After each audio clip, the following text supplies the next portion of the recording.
The sun cast long shadows across the Montana prairie as Josephine Valenti stepped down from the stagecoach, her boots meeting the dusty earth of a land she'd never known. The year was 1876, and the West was still wild and untamed, much like the feeling in her chest as she surveyed the small town of Timber Creek.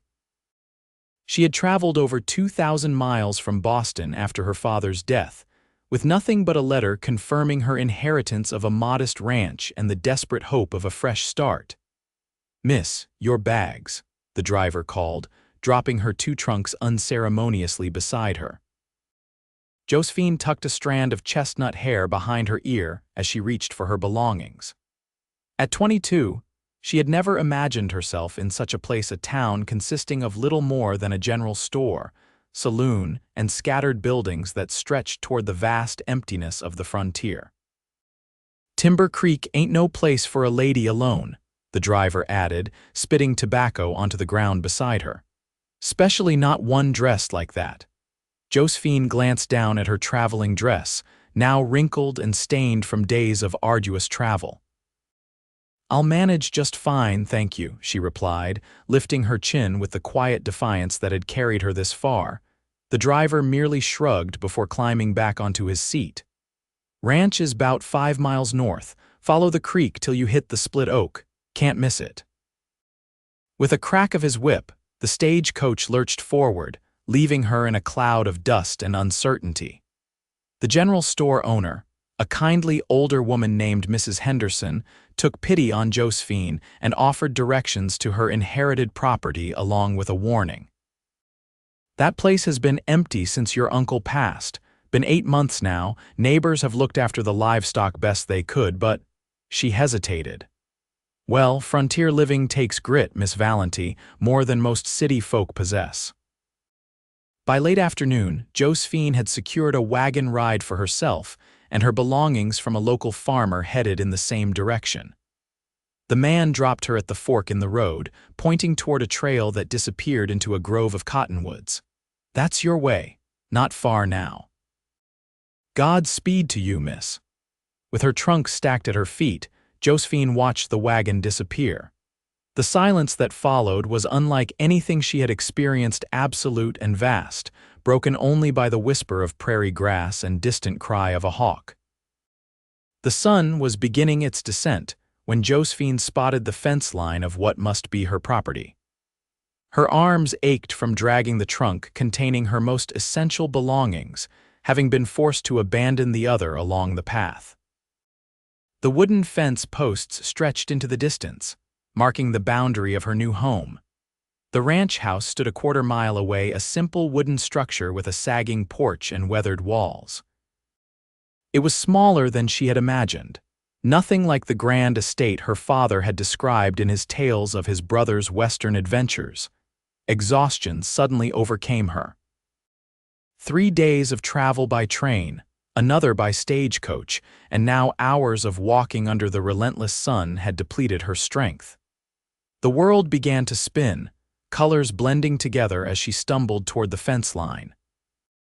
Her throat burned with thirst, and her vision narrowed to a pinpoint of light before darkness claimed her entirely. Owen James had been riding fence line when he spotted the figure in the distance, a splash of blue fabric against the golden prairie grass. At first he thought it might be a discarded piece of cloth caught on the fence, but as he drew closer, he realized it was a woman. She lay crumpled beside his northern boundary, a trunk nearby suggesting she'd been traveling. He dismounted quickly, his boots hitting the ground with a thud as he rushed to her side. She was beautiful despite the dust and fatigue etched on her face, dark hair coming loose from its pins, her skin pale against the prairie soil. "Miss, can you hear me?" Owen gently turned her face toward him, noting the rise and fall of her chest. She was alive but clearly overcome by the heat and exertion. Judging by her clothing and the quality of the trunk beside her, she was no frontier woman. With practiced ease, Owen lifted her into his arms. She felt light, fragile almost, and he cradled her carefully against his chest as he carried her to his horse. "You'll wake somewhere safe," he murmured, though he knew she couldn't hear him. Mounting his horse with the unconscious woman held securely before him was no small feat, but Owen managed it with the skill of a man who had spent his life in the saddle. He turned his horse toward his ranch house, a mile south of where he'd found her. His place wasn't much a two-room cabin with a lean-to addition he'd built last winter, but it was clean and would provide shelter until he figured out who she was and where she belonged. One thing was certain. She wasn't from Timber Creek. In a town that small, everyone knew everyone else's business, and a new arrival would have been the talk for weeks. Owen's dog, a black and white border collie named Scout, greeted them with excited barks as they approached the cabin. "Quiet, boy," Owen commanded, dismounting carefully while maintaining his hold on the woman. Inside, he laid her on his bed, removed her shoes, and loosened the high collar of her dress to help her breathe easier. He dampened a cloth with cool water from the bucket by the door and gently placed it on her forehead, then sat back in his wooden chair to wait. Josephine's return to consciousness was gradual, first the sensation of softness beneath her, then the cool touch of something on her forehead, and finally the awareness of being watched. Her eyes fluttered open to find herself in an unfamiliar room, simple but neat, with rough-hewn log walls and a window that framed the setting sun. "Welcome back," a deep voice said from nearby. Josephine turned her head to find a man watching her from a chair pulled up beside the bed. He was perhaps 30, with sun-bronzed skin and eyes the color of a summer storm. His dark hair was slightly too long, curling at the collar of his faded blue shirt. "Where am I?" Her voice came out as a croak, her throat parched. The man immediately stood and poured water from a pitcher into a cup which he offered to her. "My ranch. Found you passed out by the fence line. I'm Owen James." Josephine took the cup with trembling hands. "Josephine Valenti. I was heading to my uncle's property, the old Valenti Ranch." Owen's eyebrows rose slightly. "Your uncle was Samuel Valenti," she nodded, taking a careful sip of the water. It tasted sweet and pure. "I'm your neighbor to the south then. Sam was a good man. I was sorry to hear of his passing." "I never met him," Josephine admitted. "My father and he were estranged for many years. I only learned of the ranch's existence after my father's death last month." Owen nodded thoughtfully. "It's about a half-mile north of here. The place has been empty since Sam died, though we neighbors have kept an eye on the livestock." "Thank you." "I'm sorry to be such trouble. Once I've rested, I'll continue to my property." Josephine attempted to sit up but was overcome by dizziness. Owen gently pressed her shoulder back down. "You're not going anywhere tonight. You're suffering from heat exhaustion and need rest. The ranch will still be there tomorrow." Josephine wanted to protest, but found she lacked the strength. Her eyelids grew heavy once more, and the last thing she saw before drifting off was the concerned face of Owen James watching over her. Dawn broke with a chorus of roosters and the distant lowing of cattle. Josephine woke feeling remarkably restored, though memories of the previous day brought a flush of embarrassment to her cheeks. She had traveled across the country determined to prove her independence, only to faint before even reaching her destination. The cabin was quiet, and a quick glance confirmed she was alone. On a nearby table, she found a note written in a strong, clear hand. "Gone to check cattle. Help yourself to breakfast. Back mid-morning. O.J." Beside the note sat a plate covered with a cloth which revealed biscuits, dried apple slices, and jerky when lifted. A kettle sat ready on the stove, and Josephine soon had a cup of hot tea to accompany her meal. The simple act of caring for her basic needs made Josephine feel more human. She found a basin of water and did her best to make herself presentable, pinning up her hair and smoothing the wrinkles from her dress. Curiosity drew her to explore the cabin. It was Spartan but tidy, with a few personal touches that spoke of a solitary life: a bookshelf with well-worn volumes of Whitman and Twain, a guitar leaning in the corner, a pair of spurs hung on a nail by the door.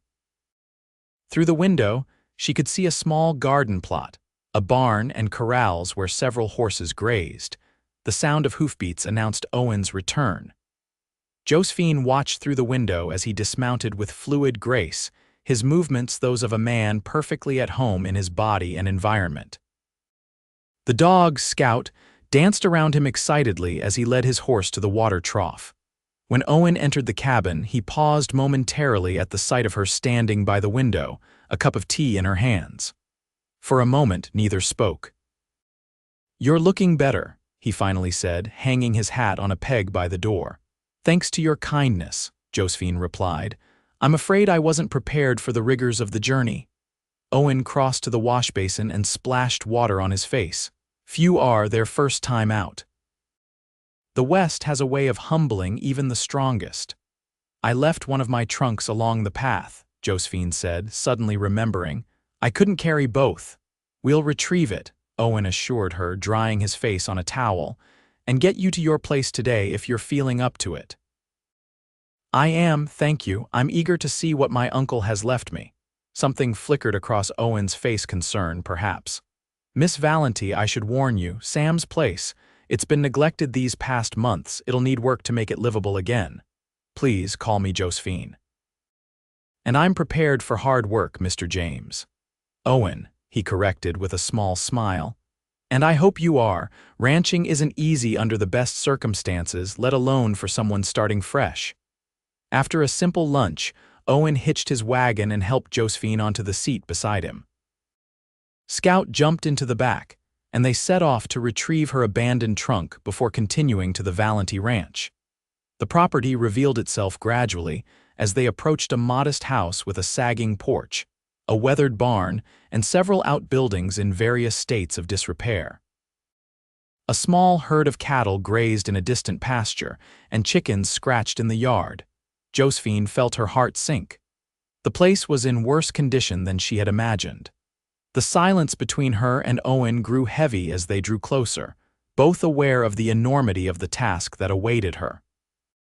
"My uncle lived here alone?" she asked as Owen brought the wagon to a halt before the house. "He did. Never married." Owen jumped down and came around to help her descend. "Sam was. Well, he kept to himself mostly. Good neighbor, though. Helped me through my first winter here when I was green as spring grass." Josephine accepted his hand, noting the calluses that spoke of years of hard work. As her feet touched the ground, she squared her shoulders and faced her inheritance. The interior of the house was dark and musty, dust covering every surface. Furniture stood draped in sheets like pale ghosts. The kitchen contained a cast iron stove, a table with 3 chairs, and cupboards that, when opened, revealed a meager collection of dishes and staples. "It's not much," Owen said, watching her face carefully. "It's mine," Josephine replied with quiet determination, "and I'll make it a home again."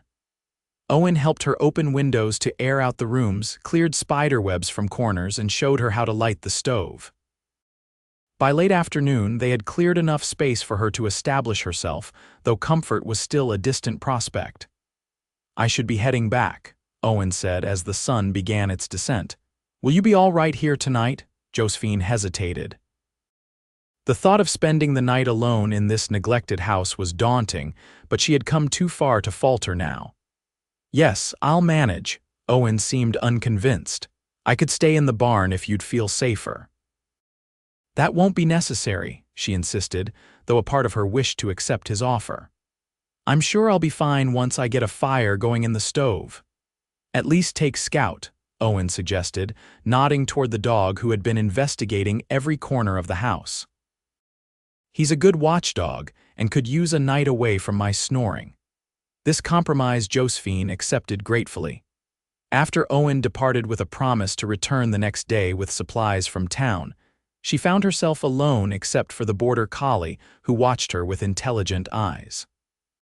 "Well, Scout," she said, kneeling to scratch behind his ears, "it seems it's just you and me now."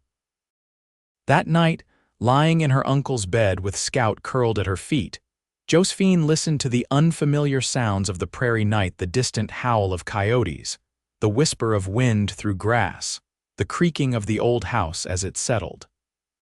Sleep came fitfully, interrupted by strange noises and the weight of uncertainty. Morning brought renewed determination. Josephine rose early, washed in water from the pump that, thankfully, still worked, and dressed in her simplest frock. She found an old broom and began the task of sweeping away months of dust and neglect. By the time Owen arrived, she had cleared the kitchen and main room, uncovered the furniture, and was attempting to clean the windows with vinegar she had found in a cupboard. Owen paused in the doorway, his expression a mix of surprise and admiration. "You've been busy." Josephine turned, brushing a strand of hair from her face with the back of her hand. "There's so much to do, I've barely scratched the surface." Owen nodded, entering with a crate of supplies in his arms. "Brought some essentials from town. Mrs. Henderson at the general store sends her regards and says to visit when you're settled." The crate contained flour, sugar, coffee, bacon, beans, matches, lamp oil, and other necessities. Josephine was touched by the thoughtfulness of the selection. "Thank you, I'll repay you as soon as I can." "Consider it a welcome gift," Owen replied, waving away her offer. "Besides, Sam would haunt me if I didn't look after his niece." Over the next several days, a routine developed. Owen would arrive in the morning, often bringing some small item he thought might be useful: a repaired chair, a jar of preserves from his cellar, a book he thought she might enjoy. They would work together on the most pressing repairs: a broken window pane, the leaking roof over the porch, the chicken coop that needed reinforcing against predators. In the afternoons, Owen would teach Josephine the basics of ranch life: how to milk the 2 cows that had survived her uncle's absence, how to mend fences, how to tell when the weather was about to turn. She proved a quick study, approaching each new task with determination, if not always skill. "You're adapting well," Owen remarked one evening as they sat on the porch, watching the sunset paint the prairie in shades of gold and crimson. "Most city folk would have run screaming back east by now." Josephine smiled, sipping the coffee he had brought. "I'm finding I like the simplicity of life here. In Boston, everything was about appearances, social standing. Here, what matters is whether you can fix a fence before the cattle get out or if you've stored enough wood for winter." "It's not always simple," Owen cautioned. "Winter can be brutal. And there's drought and sometimes trouble with rustlers or wolves." "I didn't say easy," Josephine countered. "I said simple. The challenges are straightforward even when they're difficult." Owen studied her face in the fading light. "You're an unusual woman, Josephine Valenti." "I'll take that as a compliment, Mr. James." Their laughter mingled in the twilight air, carrying across the prairie like a promise. As weeks passed, Josephine's ranch began to show signs of revival. The house was clean and ordered, with curtains she had sewn from fabric purchased in town. The garden, though late in the season, had been cleared and prepared for next spring. Most importantly, she had begun to learn the rhythm of ranch life: the daily chores that couldn't be neglected, the seasonal tasks that required planning, the unexpected emergencies that demanded immediate attention. Owen remained a constant presence, though he was careful to maintain propriety. He never stayed past sunset, always ensuring Josephine was secure before returning to his own place. Scout, however, had become a permanent resident at the Valenti Ranch, having apparently decided his allegiance lay with the woman who slipped him bacon at breakfast. On a crisp September morning, Owen arrived to find Josephine struggling with a stubborn pump that had ceased to produce water. Her dress was splattered with mud, and frustration was evident in every line of her body. "Need a hand?" he asked, dismounting. Josephine straightened, blowing a strand of hair from her face. "This infernal thing worked perfectly yesterday. Today, nothing." Owen examined the pump, working the handle a few times before dropping to his knees to check the base. "Probably just needs a new leather washer. I've got some back at my place." "Of course you do," Josephine said with a smile. "Is there anything you don't know how to fix?" Owen looked up at her, his expression suddenly serious. "Plenty. But I've learned that most things can be mended with enough patience and the right tools." Something in his tone made Josephine wonder if they were still talking about the pump. Their eyes held for a moment before Owen broke the connection, standing and dusting off his hands. "I'll ride back and get that washer. Won't take long. While he was gone, Josephine found herself reflecting on the changes in her life over the past weeks. Boston seemed like a distant memory, the crowded streets, the rigid social expectations, the endless rounds of proper visits and carefully orchestrated social events. Here, despite the hardships, she felt more alive than she ever had. And then there was Owen. He had become more than a helpful neighbor. He was her teacher, her advisor, and increasingly, her friend. She found herself looking forward to his arrival each day, disappointed on the rare occasions when ranch business kept him away. She was so lost in thought that she didn't hear his return until Scout's welcoming bark alerted her. Owen approached with the promised washer, and together they repaired the pump, their hands occasionally brushing as they worked, each contact sending a current of awareness through Josephine. "There," Owen said as clear water finally gushed from the spout. "Good as new." Josephine impulsively grabbed his hand. "Thank you for this and everything else." Owen's expression softened as he looked down at their joined hands. "You're welcome, though you've done the hard part yourself. You've brought this place back to life." "I couldn't have done it without you," Josephine insisted. "Maybe not as quickly," Owen conceded, "but you would have managed. You've got grit, Josephine Valenti." Coming from Owen, it was the highest compliment she could imagine. The arrival of October brought cooler temperatures and the first hints of the winter to come. The aspen trees turned golden, and morning frost coated the grass like sugar. Josephine found herself working even harder to prepare stocking preserves, repairing drafty corners in the house, ensuring the barn was secure for the livestock. Owen continued his daily visits, though now they were often focused on winter preparations. He helped her split and stack firewood, showed her how to bank the stove to keep it burning through the night, and assisted in moving the cattle to the southern pasture where they would be more protected from the north winds. On a particularly cold morning, Owen arrived with an unexpected visitor, Mrs. Henderson from the general store, who insisted on a proper social call despite the remoteness of the ranch. "Been meaning to visit for weeks," the older woman said, settling herself at Josephine's kitchen table. "But the store keeps me busy, and these old bones don't travel as easily as they once did." Josephine served tea and the last of her apple cake, grateful for the female company. Mrs. Henderson proved to be a wealth of information about the community and its history, including stories about her Uncle Sam that painted a picture of a quiet but respected man. "Your uncle was well regarded," Mrs. Henderson said, sipping her tea. "Kept to himself mostly, but always willing to lend a hand when needed, much like our Owen here." Owen, who had been tending the fire, straightened at the possessive hour. "I'm hardly the community saint you make me out to be, Mrs. Henderson." "Nonsense," the older woman replied with a wave of her hand. "Everyone knows you've been looking after Miss Valenti here since she arrived. Town's been talking." Josephine felt heat rise to her cheeks. "Mr. James has been a helpful neighbor, nothing more, Mrs. Henderson's knowing smile suggested she had her own opinions on the matter. "Well, helpful neighbor or not, it's good you have someone nearby. Winter's coming and it can get mighty lonely out here when the snow falls." After Mrs. Henderson's departure, an awkward silence fell between Josephine and Owen. Finally, he spoke. "I hope the town gossip hasn't made you uncomfortable." "It's not the gossip," Josephine admitted. "It's the realization that I've become dependent on you. That wasn't my intention when I came west." Owen considered this.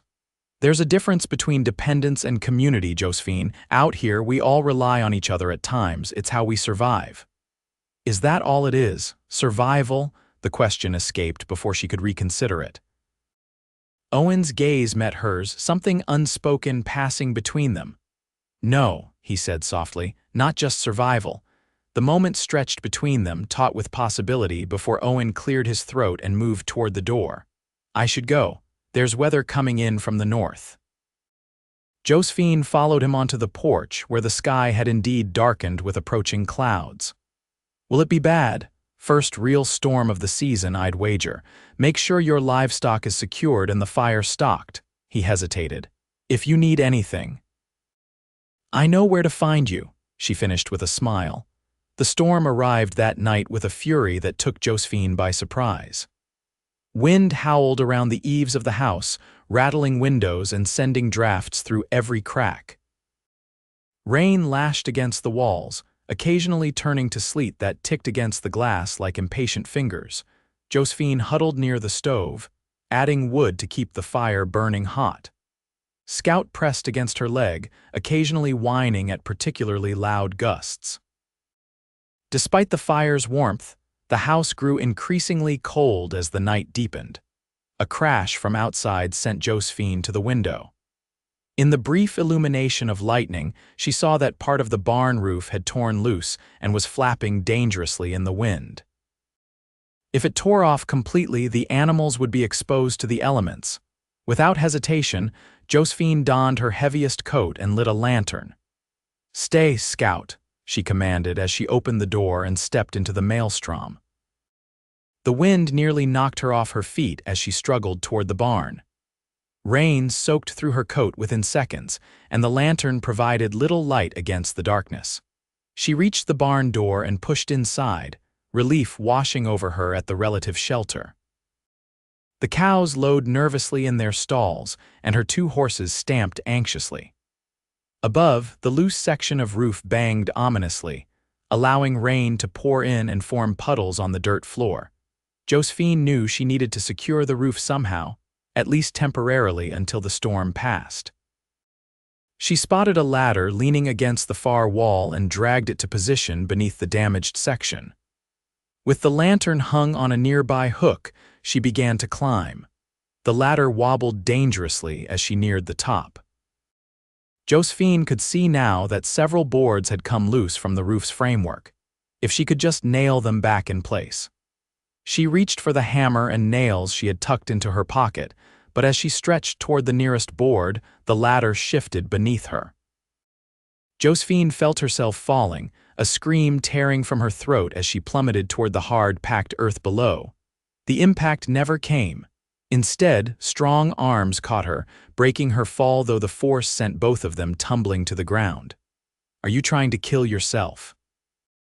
Owen's voice was rough with fear as he helped her sit up. Josephine stared at him in shock, rain dripping from his hat onto his already soaked coat. "What are you doing here? Saw your light from my place. Figured you might need help." He glanced up at the damaged roof. "And clearly I was right."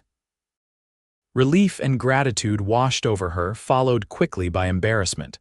"I thought I could fix it myself." Owen's expression softened. "That's the problem with you, Josephine Valenti. You think you have to do everything alone." Before she could respond, he stood and retrieved the hammer she had dropped. "Hold the ladder steady. I'll fix the roof." Together they worked through the storm, Owen securing the loose boards while Josephine steadied the ladder and handed up nails as needed. By the time they finished, both were soaked to the skin and shivering with cold, but the barn was secure once more. "We need to get you warm," Owen said, noting Josephine's blue-tinged lips. "Come on." They raced back to the house, where Scout greeted them with anxious barks. Owen immediately set about building up the fire while Josephine changed into dry clothes in her bedroom. When she emerged wrapped in a quilt, she found Owen had removed his wet coat and boots, but was still in his damp shirt and trousers. "You need to get out of those wet clothes too," she said, concern overriding propriety. Owen shook his head. "I'll be fine. The fire's warming me up." "Don't be ridiculous," Josephine insisted. "You'll catch your death. I have some of my uncle's old things in the trunk by the bed. They might fit you." After some persuasion, Owen reluctantly agreed and disappeared into the bedroom. He returned wearing a flannel shirt that was slightly too small and trousers that ended above his ankles. Despite the ill fit, Josephine thought he had never looked more handsome. "Thank you," she said as he settled in the chair opposite hers by the fire, "for coming to my rescue again." Owen smiled, the firelight catching the gold flecks in his gray eyes. "Seems to be becoming a habit. One I should try to break," Josephine admitted. "I came west to prove I could stand on my own, not to become a damsel in perpetual distress." "Is that what you think you are?" Owen leaned forward. Josephine, I've watched you transform a neglected ranch into a working home in just a few months. You've learned skills in weeks that take most people years to master. You're the furthest thing from a damsel in distress I've ever seen. The sincerity in his voice warmed her more than the fire. Then, why do you keep having to save me? Because even the strongest people need help sometimes, Owen replied simply. And because, he hesitated, his eyes searching hers, because I can't seem to stay away from you even when I should. The admission hung in the air between them, charged with possibility. Outside, the storm continued to rage, but within the small house, a different kind of tension built. Why should you stay away? Josephine asked softly. Owen's gaze dropped to his hands. You came here for independence. The last thing you need is someone interfering with that. What if what I want has changed? His eyes lifted to meet hers again, hope and uncertainty battling in their depths. What do you want, Josephine? She took a deep breath. I want my independence, yes, but I've learned it doesn't have to mean being alone. I want this ranch, this life, and... She gathered her courage. I want you in it, Owen, not just as a neighbor or a friend. The confession hung in the silence that followed, broken only by the crackling of the fire and the howling wind outside. For a moment, Josephine feared she had misread everything, that she had destroyed the friendship that had come to mean so much. Then Owen stood and crossed the short distance between them. He knelt before her chair, taking her hands in his. I've been falling in love with you since the day I found you by the fence line, he admitted, his voice rough with emotion. But I was afraid to say it, afraid you'd think I was trying to take away the freedom you came here to find. Josephine felt tears spring to her eyes. Love isn't a prison, Owen, at least it shouldn't be. No, he agreed, reaching up to brush a tear from her cheek. It should be a partnership, equal, respectful, like us, Josephine whispered, teaching each other, helping each other. Owen's smile was tender as he leaned closer. Exactly like us. When his lips met hers, Josephine felt as though every moment since her arrival in Montana had been leading to this man, this place, this life she was building for herself. It wasn't the life she had imagined in Boston, but it was infinitely richer, more challenging, and more rewarding than anything she could have dreamed. The storm continued through the night, but Owen and Josephine barely noticed as they talked until dawn, sharing stories of their pasts and dreams for their future. Owen spoke of his journey west after the war, seeking peace and purpose on the frontier. Josephine told him of her stifled life in Boston, the loss of both parents, and her determination to forge her own path. As the first light of dawn broke through the clouds, Owen reluctantly rose to leave. I should check on my place, make sure the storm didn't do too much damage. Josephine nodded, walking with him to the door. Will you come back later? Try and keep me away, he replied with a smile that warmed her to her toes. The days that followed were filled with repairs from the storm and continued preparations for winter, but now there was an undercurrent of joy in every task. Owen and Josephine worked side by side, their partnership deepening with each shared challenge. Their touches lingered longer, their conversations grew more intimate, and their laughter came more freely. Word spread quickly through Timber Creek about the blossoming romance between Owen James and the Eastern lady who had inherited Sam Valenty's ranch. Most approved, seeing it as a natural solution to the difficulties a woman alone would face on the frontier. A few raised eyebrows at the speed of the attachment, but such concerns were easily dismissed in a place where life was uncertain and happiness was seized when found. As October gave way to November, Owen began spending evenings at Josephine's ranch, returning to his own place only after ensuring she was safe for the night. They would sit by the fire, reading aloud from the books he had brought or discussing plans for both their properties. Sometimes he would bring his guitar, filling the small house with music that reminded Josephine of how far she had come from the formal parlors of Boston. On a clear, cold evening in late November, Owen arrived with a special delivery, a mail order catalog he had picked up in town. "Thought you might want to order some things for the house," he explained as they sat at her kitchen table. "Winter gets long, and new curtains or whatnot might brighten things up." Josephine leafed through the pages, occasionally pointing out items that caught her eye. When she reached the jewelry section, she paused, a small gasp escaping her. "What is it?" Owen asked, leaning closer. Josephine pointed to a simple gold band set with a small sapphire. "My mother had a ring like this. My father gave it to her when they were engaged. I always thought it was the most beautiful ring I'd ever seen." Owen studied the page with unusual intensity before casually turning to the next section. "Speaking of your parents," he said, his tone deliberately light, "what do you think they would have made of all this? You on a ranch in Montana." Josephine considered the question. "My father would have been horrified at first, but secretly proud, I think. He always said I had more spirit than sense." She smiled at the memory. "My mother died when I was 12, but I like to think she would have understood. She always encouraged me to follow my heart." "And has your heart led you well?" Owen asked, his eyes serious now. Josephine reached across the table to take his hand. "Better than I could have imagined." 2 weeks later, a heavy snow blanketed the prairie, turning the landscape into a vast white expanse broken only by the dark shapes of buildings and trees. Josephine woke to find her world transformed, the familiar contours of her ranch hidden beneath drifts that in some places reached the windowsills. She spent the morning digging paths to the barn and outbuildings, ensuring the animals were fed and watered. By midday, there was still no sign of Owen, which was unusual. Since the night of the storm, he had rarely gone a full day without visiting, especially in inclement weather.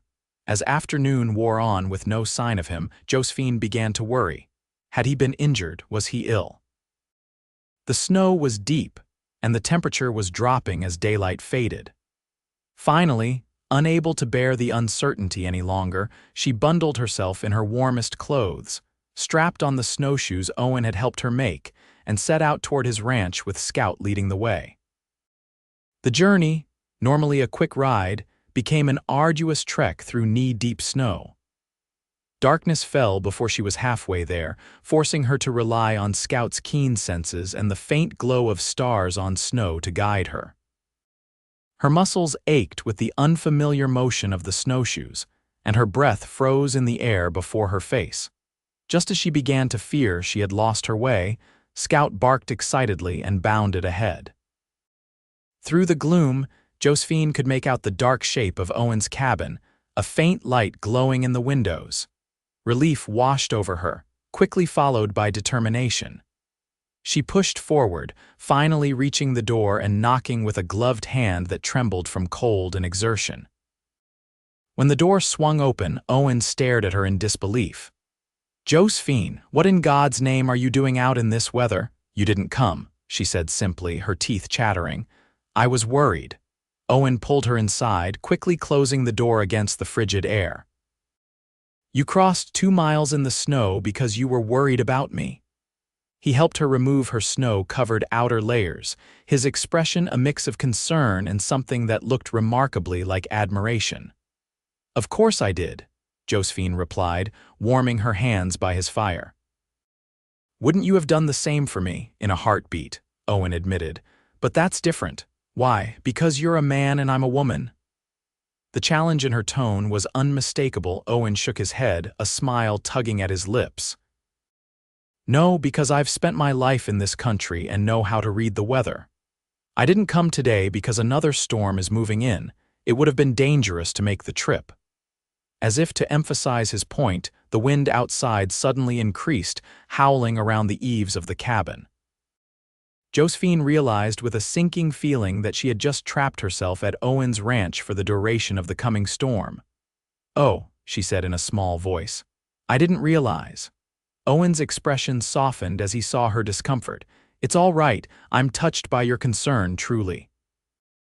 And now that you're here, you might as well stay until it passes." The impropriety of the situation wasn't lost on either of them. Josephine, always conscious of her reputation, felt a moment of panic. What will people say?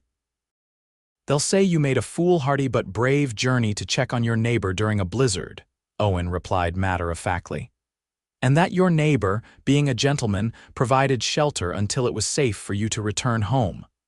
Put that way, it didn't sound quite so scandalous. Still, Josephine knew that in both Boston and Timber Creek, tongues would wag at a single woman spending the night in a bachelor's cabin, regardless of the circumstances. As if reading her thoughts, Owen added, "You'll take the bed. I'll sleep by the fire. Scout will be our chaperone." The arrangement was proper enough, given the circumstances. Josephine relaxed slightly, allowing herself to enjoy the warmth of the fire and the unexpected opportunity to see Owen's home more intimately than before. Like the man himself, the cabin was straightforward but not without charm. Bookshelves lined one wall, filled with volumes on everything from animal husbandry to poetry.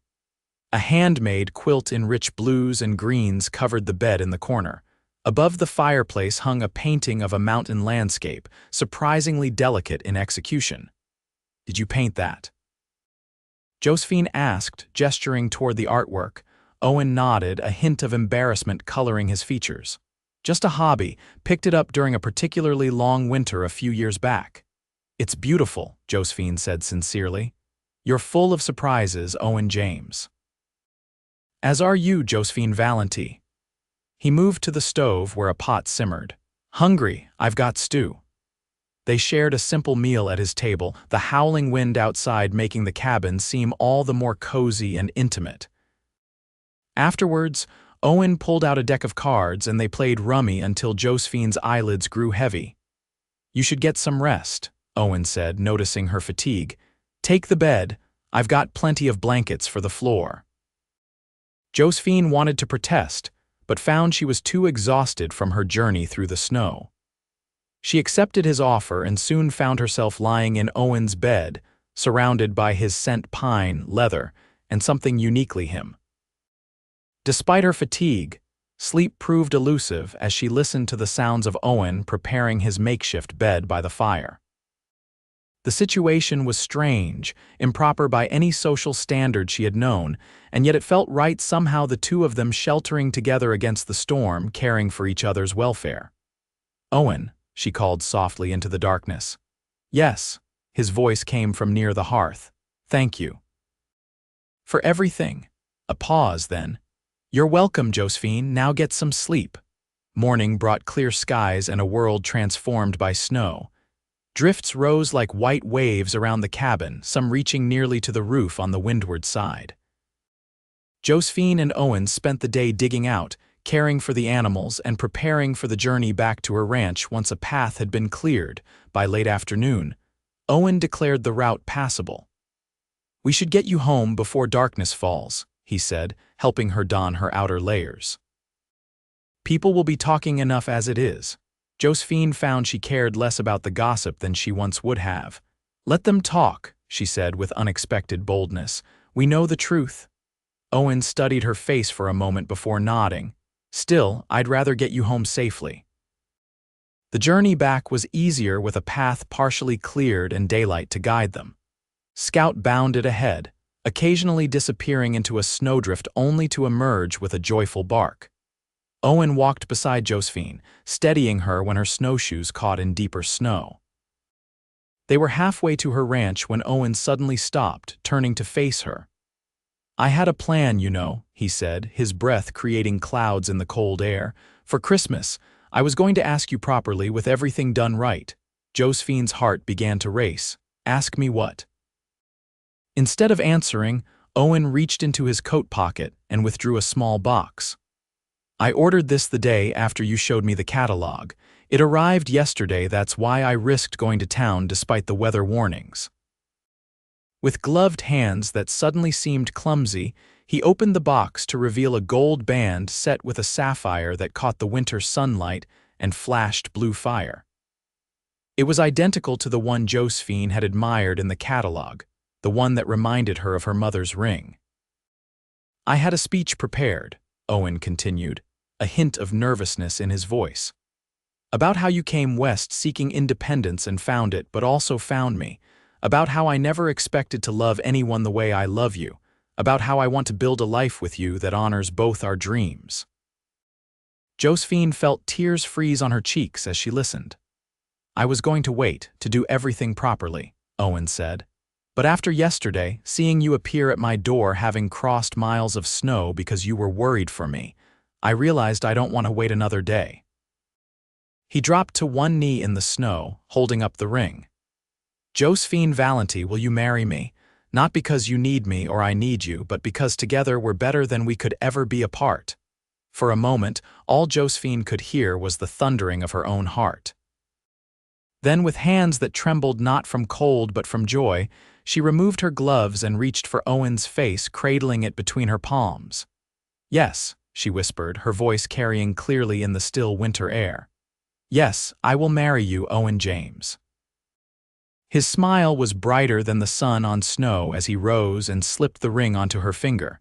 It fit perfectly, as if it had been made for her. When he kissed her, Josephine felt a warmth that defied the winter cold, a promise of all the seasons they would share together. Scout's excited barking brought them back to the present moment, standing in a snow-covered prairie, halfway between his home and hers, at the beginning of a journey they would now take together. We should keep moving, Owen said reluctantly, though his hand remained clasped with hers. Get you home before dark. Home, Josephine repeated thoughtfully. You know, I've been thinking. My uncle's ranch, it's larger with more room for expansion, but your place is more established with better corrals and that wonderful garden plot. Owen raised an eyebrow. What are you suggesting? That perhaps, instead of choosing one over the other, we might join them. Josephine's mind was already working through the possibilities. The properties share a boundary if we combine them. We'd have one of the most promising spreads in the territory, Owen finished, his eyes lighting with understanding. It's a sound business proposition, Mrs. James to be. I thought you might appreciate the practical aspects, Josephine replied with a smile. Though my motives aren't entirely practical. They continued toward her ranch, discussing their plans with growing excitement. By the time they reached her property, the basic outline of their future had taken shape, a combined ranch that would draw on the strengths of both properties and both of them. News of their engagement spread quickly through Timber Creek. Mrs. Henderson took particular delight in having seen it coming all along, while the town's minister offered the use of the small church for a Christmas wedding. Gifts began to arrive, practical items mostly, reflecting the frontier community's values. A hand-stitched quilt from the sewing circle, a new axe from the blacksmith, preserves and baked goods from various neighbors. The weeks leading up to Christmas passed in a blur of preparations, both for the wedding and for the merging of their ranches. Owen began spending most days at Josephine's place, returning to his own only for necessities as they worked to make her house suitable for their shared life. A new bedroom was added, the kitchen expanded, and the barn reinforced to accommodate their combined livestock. On Christmas Eve, with snow falling gently outside, Josephine stood before the small church in Timber Creek, wearing a dress of deep blue velvet, a wedding gift from Mrs. Henderson, who had ordered it specially from Denver. Wildflowers, preserved from the summer, adorned her hair in place of the traditional veil. Owen waited at the altar, looking uncharacteristically nervous in his best shirt and newly purchased suit coat. When Josephine appeared at the back of the church, his face transformed, all anxiety replaced by joy and certainty. As she walked toward him, Josephine reflected on the journey that had brought her to this moment. 6 months ago, she had stepped off a stagecoach, an Eastern lady determined to prove herself on the frontier. She had fainted beside a fence line, only to be lifted by a cowboy who promised safety. She couldn't have imagined then that she would find not just safety but love, partnership, and a sense of purpose and belonging she had never known in Boston. The ceremony was simple but heartfelt. They exchanged vows. They had written themselves promises not just of love and fidelity, but of respect, partnership, and support for each other's dreams. When the minister pronounced them husband and wife, the small church erupted in cheers and applause. The celebration continued at the town hall, where tables groaned under the weight of contributed dishes and a local fiddler provided music for dancing. Owen and Josephine moved among their neighbors, now their friends, accepting congratulations and well wishes with grateful hearts. As evening deepened, they slipped away, riding through the gentle snowfall toward their ranch, their home. Scout ran alongside, occasionally bounding ahead as if to lead the way, though both horses knew the path well enough despite the covering of white. At the fence line where Owen had first found Josephine, they paused. The property marker now represented not a boundary but a joining, a symbolic center of the life they were building together. You ever think about how different things might have been? Josephine asked, looking across the snow-covered prairie that had become her home. If I hadn't fainted that day, if you hadn't been riding fence. Owen reached across the space between their horses to take her hand. I believe some things are meant to be, though perhaps not in the way we expect. You came west seeking independence and found it along with love. I was content in my solitude until you showed me how much richer life could be shared. Josephine smiled, the happiness of the day warming her despite the winter chill. Then let's not question fate's kindness. Let's simply be grateful for it. They continued toward the house that awaited them, no longer just a building but truly a home, filled with the promise of the life they would create together. As they approached, lantern light glowed in the windows, a beacon in the gathering darkness. Owen helped Josephine dismount, then surprised her by sweeping her into his arms. Tradition, he explained with a smile as he carried her across the threshold. Inside, the fire had been tended by a thoughtful neighbor, and the room was warm and welcoming. Owen set Josephine gently on her feet but kept his arms around her. "Welcome home, Mrs. James," he said softly. "Welcome home, Mr. James," she replied, standing on tiptoe to kiss him. Outside, snow continued to fall, covering their joined ranches in a blanket of white. Spring would come, bringing new growth and challenges. Summer would follow with its intense work and abundant harvests. Then autumn with its preparations for the cycle to begin again. Through it all, they would face each season together, no longer the Eastern lady and the frontier cowboy, but partners in all things, bound by love and respect, and the shared vision of the life they were building on the wild Montana prairie.